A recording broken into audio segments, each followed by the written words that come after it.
Hi friends, ഇന്നത്തെ പുതിയ വീഡിയോയിലേക്ക് ഏവർക്കും സ്വാഗതം. അപ്പോൾ നമ്മുടെ ഇന്നത്തെ വീഡിയോ എന്ന് പറയുന്നത് കറിവേപ്പിലയെക്കുറിച്ചാണ്. ഇത് കുറ്റി കറിവേപ്പില നിങ്ങൾക്ക് കാണാൻ പറ്റും തോന്നുന്നു. ഇത് കറിവേപ്പിലയാണ്. അത് 12 വർഷത്തോളമായി നമ്മൾ നട്ടിട്ട് അത് ഈ ഒരു ഹൈറ്റിലേക്കാണ് വന്നിരിക്കുന്നത്. മൊത്തത്തിൽ ഞാൻ കാണിച്ചു തരാം താഴെ നിന്നിട്ട്. ഇതാണ് നമ്മൾ പറഞ്ഞ കറിവേപ്പ്. ഇത് നമ്മൾ വെട്ടി ഒതുക്കി നിർത്തി ഈ ഒരു വലുപ്പത്തിൽ വരെ എത്തിയിട്ടുണ്ട്. നന്നായി തൈകളുണ്ടായിട്ടുണ്ട്.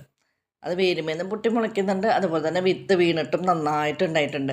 ആർക്കെങ്കിലും തൈ വേണമെന്നുണ്ടെങ്കിൽ ഫ്രീ ആയിട്ട് തരാം. നമ്മുടെ വാട്സപ്പിലേക്ക് വന്നാൽ മതി. ഇതാ കണ്ടോ, ഇലയൊക്കെ നല്ല ഫ്രഷായിട്ട് നിൽക്കുന്നുണ്ട്. നല്ല മഴക്കാലം ആയതുകൊണ്ടോ തോന്നുന്നു നന്നായിട്ട് ഫ്രഷായി നിൽക്കുന്നുണ്ട്. വേനൽക്കാലത്ത് ഇതിൻ്റെ ഇലയൊക്കെ കൊഴിഞ്ഞ് ആകെ ഒരു ഇതായിരുന്നു. ഇതാ വിത്തൊക്കെ നന്നായിട്ടുണ്ടായിട്ടുണ്ട്. നല്ല പോലെ വിത്തുകൾ അവിടെ ഇവിടെയൊക്കെ നന്നായിട്ടുണ്ടായിട്ടുണ്ട്. ഇതിനെ ഉണങ്ങി താഴേക്ക് വീഴുകയും ചെയ്യും, അവിടെ പൊട്ടി മുളയ്ക്കുകയും ചെയ്യും. നമ്മൾ ഈ വേപ്പ് ഇങ്ങനെ വെട്ടി ഒതുക്കി നിർത്തണം, അല്ലെങ്കിൽ അത് നല്ല ഹൈറ്റിൽ പോകും. ഇതിപ്പോൾ നമ്മൾ ഈ കാണുന്ന ഹൈറ്റൊന്നുമില്ല, അത്യാവശ്യം നമുക്ക് പൊട്ടിക്കാൻ പാകത്തിന് ആ ഒരു ഹൈറ്റേ ഉള്ളൂ. നമ്മൾ അത് വെട്ടി നിർത്തുന്നതുകൊണ്ടാണ് അത് ആ ഒരു ഹൈറ്റിലേക്ക് കെട്ടിയേക്കുന്നത്. അത്യാവശ്യം മണമൊക്കെ ഉള്ളൊരു വേപ്പാട്ടോ അത്. വലിയ തരക്കേടില്ല, ഞങ്ങളത് കറിക്കൊക്കെ ഉപയോഗിക്കുന്ന ഒരു വേപ്പാണ്. അപ്പോൾ ഈ വേപ്പ് എന്ന് പറയുന്നത് നമുക്ക് കറി വയ്ക്കുന്നതിന് എടുക്കാനൊക്കെ പറ്റും. നല്ലൊരു